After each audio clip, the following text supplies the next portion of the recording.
সাংবাদিক ভাইদেরকে নমস্কার। সর্বোপরি আমার ত্রিপুরাবাসী,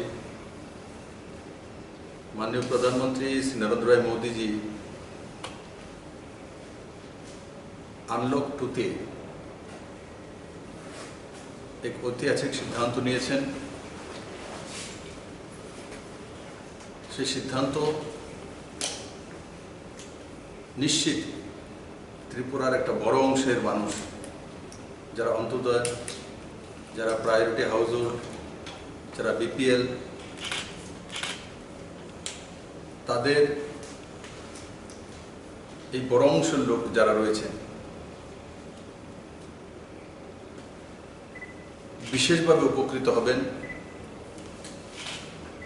এই করোনা পরিস্থিতি মোকাবেলা माननीय प्रधानमंत्री सुचारुभावे যেই কাজগুলো করে আসছেন তার মধ্যে একটা অন্যতম কর্মযোগ্য হলো प्रधानमंत्री गरीब कल्याण अन्न योजना। और সেই যোজনায় নতুন প্রথম ঘোষণা হয়েছে তেমন নয়, এই যোজনাকে এক্সটেনশন করা হয়েছে आगामी नवम्बर पर्यन्त, মানে आगामी আরো 5 মাস प्रत्येक व्यक्ति के 5 किलो चाउल बा गम एवं प्रति मासे 1 किलो डाल 80 कोटी भारतवासी के मुक्त परिवेशन करा। আমি আশা করি তাতে ত্রিপুরা বড় অংশের মানুষের অন্যের ব্যবস্থা হবে এবং তার সঙ্গে সঙ্গে পারিবারিক জীবনে করোনার মধ্যে দিয়ে যে মোকাবেলা করতে হচ্ছে সেই মোকাবেলা করার যে পদ্ধতি তার মধ্যে শক্তি যোগান। বন্ধুরা, এই যোজনায় भारत सरकारेर प्राय 90,000 कोटी टाका खर्चा। तार आगे माननीय प्रधानमंत्री जी 3.25 लाख कोटी टाकार प्रथम पैकेज घोषणा करेছেন। परवर्ती समय 20 लाख कोटी टाकार पैकेज घोषणा करेছেন। आज के जे प्रधानमंत्री गरीब कल्याण अन्न योजना यदि प्रथम और आजकेर जो घोषणा दुटा एकसंगे करे दी तो प्राय 13 लाख कोटी टाका এই যোজনা তাতে বড় মাত্রায় ভারতবাসী উপকৃত হবে। তার সঙ্গে সঙ্গে माननीय प्रधानमंत्री जी आरेकटा आपिल रेखेছেন भारतवासीर प्रति, सेटा हलो मास्क व्यवहार करा, सोशल डिस्टेंसिंग मेनटेन करा, 2 गज डिस्टेंस मेनटेन करा। त्रिपुराते स्टेज 1 चलছে, स्टेज 2, 3 एखोनो बाकी रयेছে। এই নভেম্বর পর্যন্ত যে প্রধানমন্ত্রী গরিব কল্যাণ অন্ন যোজনা বাড়ানো হয়েছে তাতে ত্রিপুরাবাসী বুঝতে অসুবিধা হচ্ছে না যে এখনো 2 और 3 বাকি রয়েছে। তার জন্য মাননীয় প্রধানমন্ত্রী জি এই ঘোষণা করেছেন যাতে খাদ্যের কোনো অসুবিধা না হয়। তো আমাদের কি করতে হবে? আমাদেরকে যেটা মাননীয় প্রধানমন্ত্রী বললেন, আমি আবার রিপিট করব, সোশ্যাল ডিস্টেন্সিং মেনটেন করা, 2 গজ দূরি বজায় রাখা, মাস্ক প্রয়োগ করা, যদি মাস্ক না থাকে গামছা প্রয়োগ করা, রিক্সা প্রয়োগ করা, নিট অ্যান্ড ক্লিন থাকা, और সঙ্গে সঙ্গে সমাজের মধ্যে সচেতনতা বজায় রাখা।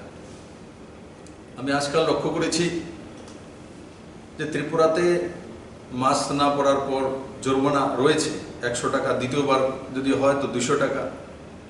আজকে তো সেটা বাড়িয়ে 200 থেকে 400 টাকা করেছি, কিন্তু সেটা কি সমাধান?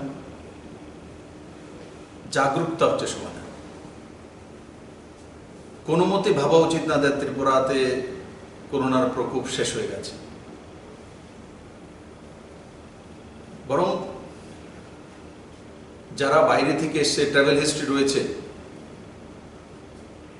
তাদের সঙ্গে মেলামেশা, গ্রামে গঞ্জে শহরে বিভিন্ন জায়গায় পৌঁছেছেন, তো সেটা কমিউনিটিতে যাওয়ার সম্ভাবনা রয়েছে। এতদিন পর্যন্ত আমরা যারা ট্রেনে বা ফ্লাইটে এসে ম্যাক্সিমাম তাদের স্যাম্পল নিয়েছি, আর এখন রাজ্য সরকার সিদ্ধান্ত করেছে যারা ট্রেনে এবং ফ্লাইটে আসবে তাদের তো 100% স্যাম্পল নেওয়া হবে। আর তার সঙ্গে সঙ্গে আমরা যে স্পেশাল কিট এনেছি, যেটা within half an hour result চলে আসে, আর সেটা ল্যাবরেটরিতে বা ল্যাবে যাওয়ার দরকার নেই। সেই কিট থেকে বোঝা যায় যে পজিটিভ না নেগেটিভ, আর উইদিন হাফ অ্যান আওয়ার যেখানে সোয়াব নেওয়া হবে সেখানে সেই ডাক্তারবাবু বা আশাকর্মী বা নার্স বোন বলে দিতে পারে। তো এইভাবে বড় মাত্রা ত্রিপুরাতে, বিশেষ করে সিপাহীজলা ডিস্ট্রিক্ট, গোমতী ডিস্ট্রিক্ট এবং সাউথ ডিস্ট্রিক্ট, যেগুলোর মধ্যে সবচেয়ে বেশি পজিটিভ কেস রয়েছে, সিপাহীজলা ডিস্ট্রিক্টে 3 ব্লক কন্টেনমেন্ট জোন রয়েছে, কিন্তু গোমতীতেও একটি ব্লকে বড় মাত্রায় পজিটিভ আসছে, সাউথও আসছে।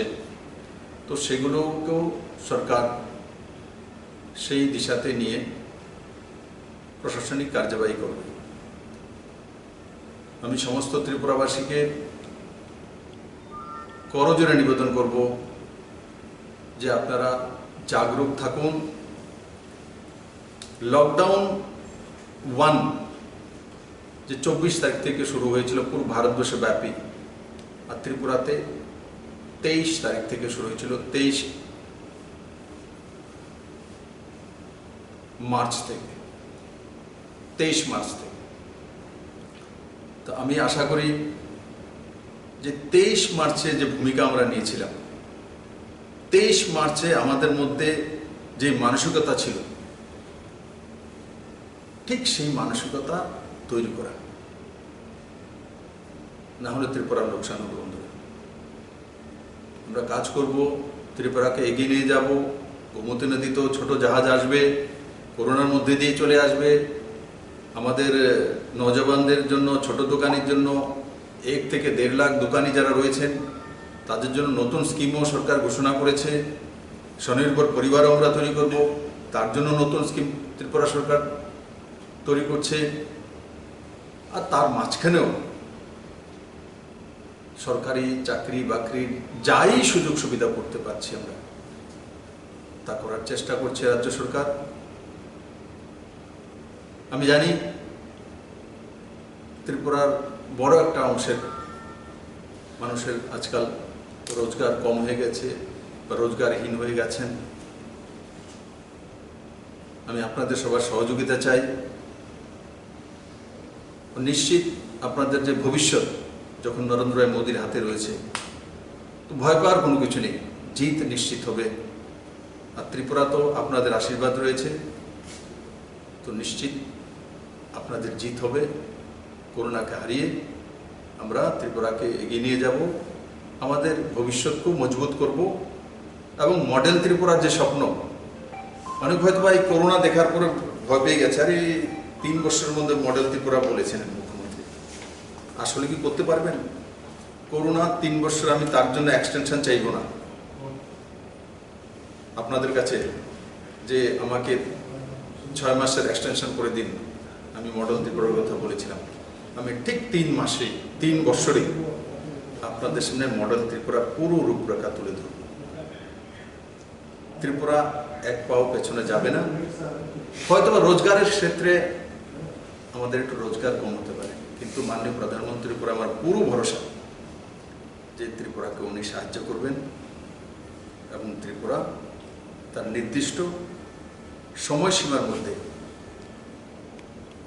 মডেল ত্রিপুরার যে স্বপ্ন দেখেছে সে স্বপ্নকে সাকার করতে পারবেন।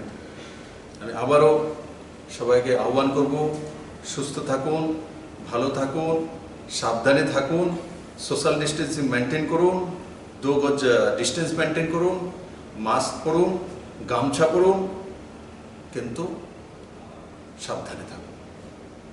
আমি আশা করি সমস্ত ত্রিপুরাবাসী জাগরুকতার সঙ্গে এই কাজগুলো করবেন এবং মাননীয় প্রধানমন্ত্রী নরেন্দ্র মোদীজির হাতকে শক্তিশালী করবেন। সবাইকে অনেক অনেক ধন্যবাদ।